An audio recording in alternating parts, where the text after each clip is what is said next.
ഞാനൊരു ആത്മഹത്യയുടെ വക്കിൽ നിൽക്കുക. ഇന്നത്തെ അമ്മയുടെ അവസ്ഥയ്ക്ക് പരിപൂർണ്ണ ഉത്തരവാദിത്തം അമ്മയ്ക്ക് മാത്രമാണ്. അതെങ്ങനെ? ശ്രീദേവിയുടെ അച്ഛൻ നിനക്ക് 1 കോടി രൂപ തന്നില്ലേ? അതുകൊണ്ട് നശിപ്പിച്ചത് എന്റെ കുറ്റാണോ? ഒരു റിയാലിറ്റി ഷോയിൽ പങ്കെടുക്കാൻ പോയിട്ട് ഫ്ലാറ്റും കാറും വാങ്ങാൻ പറ്റാത്തത് അതെന്റെ കുറ്റം കൊണ്ടാണോ? എന്തിന് ഒരു കോടീശ്വരി പെണ്ണ് വന്ന് നിന്നെ പ്രേമിച്ചിട്ടും ആ പെൺകുട്ടിയെ കല്യാണം കഴിക്കാൻ പറ്റാത്തത് എന്റെ കുറ്റം കൊണ്ടാണോ? എനിക്കിപ്പോ ഇങ്ങനെയൊക്കെ ജീവിക്കാൻ പറ്റൂ. അമ്മ എന്താന്ന് വെച്ചാൽ അങ്ങ് ചെയ്. എങ്കിൽ നീ നോക്കിക്കോ, നാളെ രാത്രി 12 മണിക്ക് ഈ ഉണ്ണിയാർച്ച ആത്മഹത്യ ചെയ്തിരിക്കും. അത് തന്നെയാണ് നല്ലത്. അത് തന്നെയാണ് അമ്മ അർഹിക്കുന്നത്. 10 മാസം നൊന്തുപറ്റ അമ്മയോടാണോ നീ പറയുന്നത്? അതെ, ചെറുപ്പം മുതൽ അമ്മ എനിക്ക് എന്താണ് തന്നത്? വെറും ടെൻഷൻ മാത്രം. തുമ്പിയെ കൊണ്ട് കല്ലെടുപ്പിക്കുന്ന പോലെ അത് ചെയ് ഇത് ചെയ്യുന്ന ഇങ്ങനെ പറഞ്ഞു കൊടുക്കും. എന്നിട്ട് ആത്മഹത്യ ചെയ്യുന്നു പറഞ്ഞ് ഭീഷണിപ്പെടുത്തണം.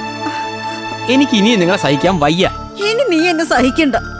ഇന്നത്തോടെ തീർന്നു നമ്മൾ തമ്മിലുള്ള ബന്ധം. ഞാൻ ഇങ്ങനെ ഒരു മകനെ പ്രസവിച്ചിട്ടില്ല. നാളെ ഞാൻ ആത്മഹത്യ ചെയ്താൽ എന്റെ ശവം കാണാൻ പോലും നീ വരരുത്. ഇനി നമ്മൾ തമ്മിൽ ഒരിക്കലും ഒരു ബന്ധവും ഇല്ല. അത് തന്നെയാ നല്ലത്. തീർന്നു നമ്മൾ തമ്മിലുള്ള എല്ലാ ബന്ധവും. Good bye. മോനെ,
പോയതറിയാതെ തമസിൽ ഞാൻ അലയുന്നു. മനസ്സിന്റെ സൃഷ്ടിയോ ഭൂതകാല കീറത്തുണികൾ ഞാൻ പൊറുക്കുന്നു. മനസ്സിന്റെ സൃഷ്ടിയോ കണ്ണുനീരെന്നെ ഉറക്കാറില്ല.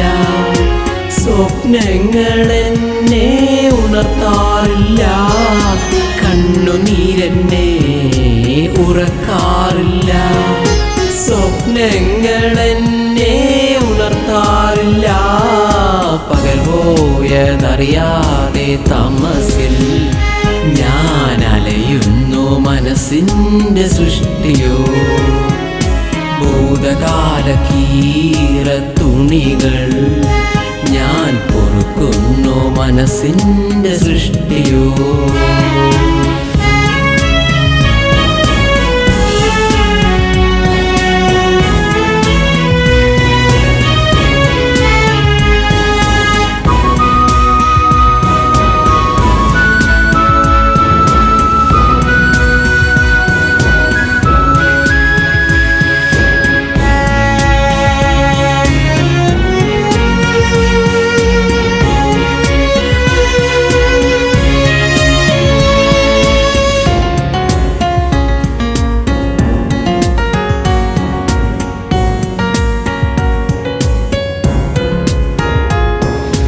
നാലഞ്ചു നാളേക്കായി കൈവേരും ലക്ഷ്മിയെ കൽപ്പാന്തകാലത്തോളം പൂജിക്കുമോ?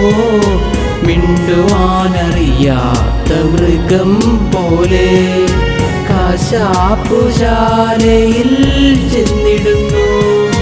നാലഞ്ചു നാളേക്കായി കൈവേരും ലക്ഷ്മിയെ കൽപ്പാന്തകാലത്തോളം പൂജിക്കുമോ?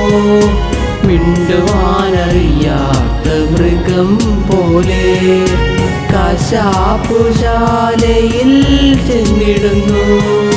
കോപതാപതയ വീര്യ ശൗര്യഭാവന രാഗശാന്ത തീവ്ര ശോകശൂന്യം. പകൽ പോയതറിയാതെ തമസിൽ ഞാൻ അലയുന്നു. മനസ്സിന്റെ സൃഷ്ടിയോ ഭൂതകാല കീറത്തുണികൾ ഞാൻ പൊറുക്കുന്നു. മനസ്സിന്റെ സൃഷ്ടിയോ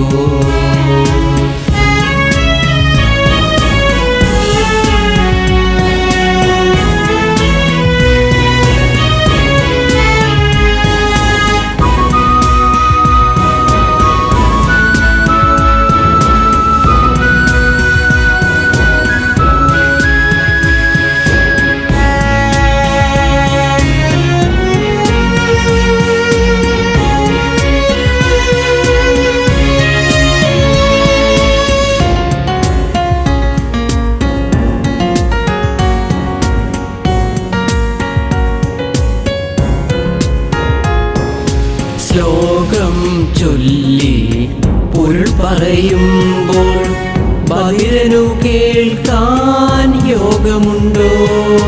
നല്ലൊരു പാട്ടും കൊട്ടും കേട്ടാൽ കല്ലിനു ഭാവവികാരമുണ്ടോ?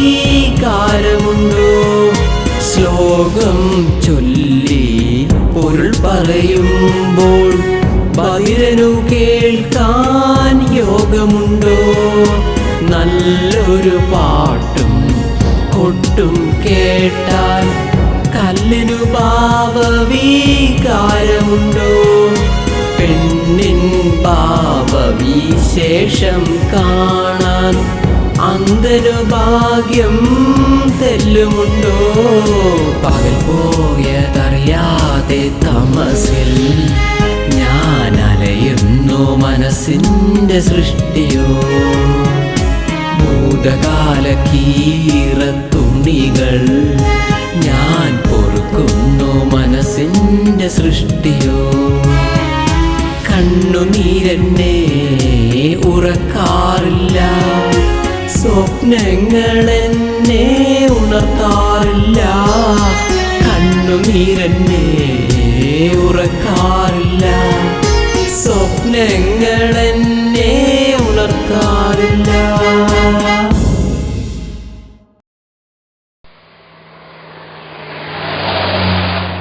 ചേട്ടാ, എന്തോ? ഒരു കയറന്നേ. അതെ, എത്ര കോല് കിണറാ? കിണറ്റിന്ന് വെള്ളം കോരാനല്ല, എനിക്കേ തൂങ്ങിച്ചാകാനാ. ഒരു കയറെടുത്തോണ്ട് പാടും. ഓന്റെ ഒരു ഇന്റർവ്യൂ. എത്ര രൂപയാ? 30 രൂപ. ഇത് ടിൻഡുമോന്റെ അമ്മ ഉണ്ണിയാർച്ചല്ലേ?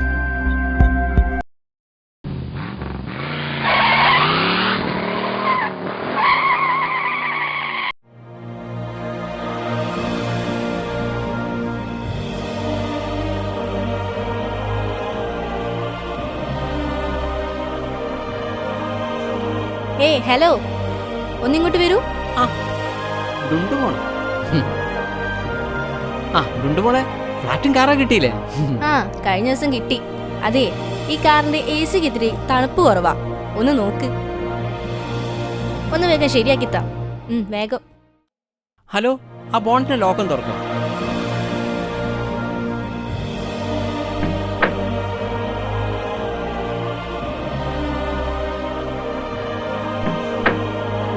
വേഗം.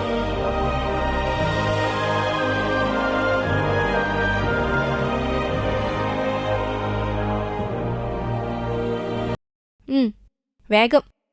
മാഡം, ഒറ്റനോട്ടത്തിൽ കുഴപ്പമൊന്നും കാണുന്നില്ലല്ലോ. പിന്നെ ഞാൻ എന്താ കള്ളം പറയാണോ? നോക്കൂ മിസ്റ്റർ, നിങ്ങൾ ഒന്നും കൂടെ ബോണറ്റ് തുറന്നു നോക്ക്. ആഴ്വരമണി തരി ലാവണ്യ പൂശയിൽ ചമഞ്ഞു നീ മാലാകയായി.